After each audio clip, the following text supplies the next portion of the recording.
प्रतिवर्ष अनुसार यात्रा के 19वें वर्ष में भी उत्तम सेवा न्यास के तत्वाधान में यात्रा संयोजक मनोज सोमानी के नेतृत्व में माही तट से जल भरकर हजारों की संख्या में कांवड़िए बम भोले बम शिव लहरी के जयघोष के साथ कांवड़ उठाकर निकले। देखिए ये खास रिपोर्ट।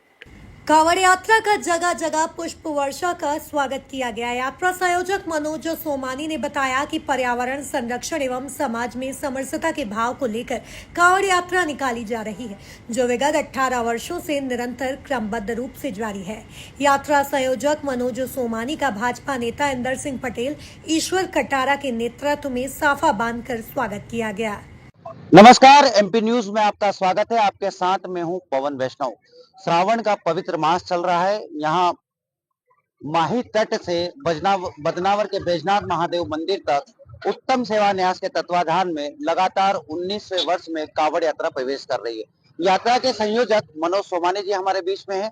आइए चर्चा करते हैं मनोज जी सोमानी से और जानते हैं कि यात्रा का क्या उद्देश्य है और किस भावना को लेकर यह कांवड़ यात्रा निकाली जा रही है। नमस्कार सोमानी जी, लगातार 19 वर्षों से आप पर्यावरण संरक्षण के दृष्टिकोण से कांवड़ यात्रा निकाल रहे हैं, क्या उद्देश्य है इसका?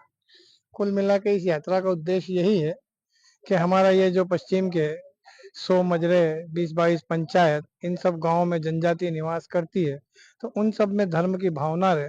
तो 19 वर्ष पहले ऐसा भाव आया था कि यार यहाँ सभी मजरों में मंदिर बने, सभी में जो सनातन धर्म है वो भाव बना रहे, धर्मांतरण न हो यहाँ। और वर्तमान समय में हम देख रहे हैं कि लोग जातियों में बट रहे हैं, जातियों में न बटे और समरस हिंदू समाज एक साथ चले, इसी भाव को लेकर ये कांवड़ यात्रा शुरू की गई थी। उसके साथ ही ये समरसता का भाव, उसके बाद कई बार हमने पर्यावरण के तहत गांव-गांव पौधे वितरण करना, पौधे को बड़ा करना, क्योंकि प्रकृति जिंदी रहेगी तो मानव जिंदा रहेगा।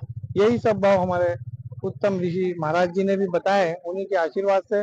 और संघ का जो विचार है वही विचार सनातन गांव-गांव तक पहुंचाना के भाव से ये कांवड़ निकलती है। तो हम देख रहे हैं कि काफी संख्या में ग्रामीण जन निश्चल यहाँ आते हैं और माही से जल भर के निकल के बैजनाथ में चढ़ा के फिर मंडी में सबका समरसता भोज होता है। एकमात्र भाव है कि सनातन आगे बढ़े और इसका परचम फहरे। आप एक राजनीतिक विचारधारा से संबंध रखने वाले व्यक्ति है, बावजूद उसके आपने इस कांवड़ यात्रा को उत्तम सेवा न्यास का नाम दिया, इसका क्या कारण है? राजनीति में मैं 2013 से आया और कांवड़ यात्रा उसके पहले से है, तो जो नाम से निकलते आ रही है वही नाम निरंतर चलता रहेगा। इसमें कितने लोगों का सहयोग मिलता है? कितने किलोमीटर की ये यात्रा है? ये 25 किलोमीटर की यात्रा है। इसमें कभी 100 जनजाति और सामान्य सभी मिला के रहते हैं, जो गांव में जाके बैठक करते हैं। बैठक करने के बाद वहाँ के वाहन प्रमुख तय करते हैं, वहाँ की समिति बनाते हैं, कौन सुबह उठाएगा और यहाँ माही तक लेके आएगा।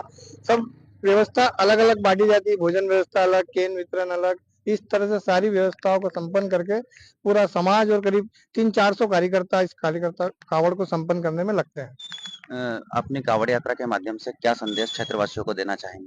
कांवड़ यात्रा के माध्यम से यही संदेश देने थे, वर्तमान समय में हमको समरस रहते हुए जो हमारी नशा मुक्ति है उसको कम करें, हम नागरिक कर्तव्यों का निर्वहन करें और सनातन के लिए हम जाति में न बटे और समरस हिंदू समाज कदम से कदम मिलाकर चलें कि जिस प्रकार 2047 में भारत का नाम रोशन करना है, ऐसा हमारे सनातन का भी नाम रोशन हो।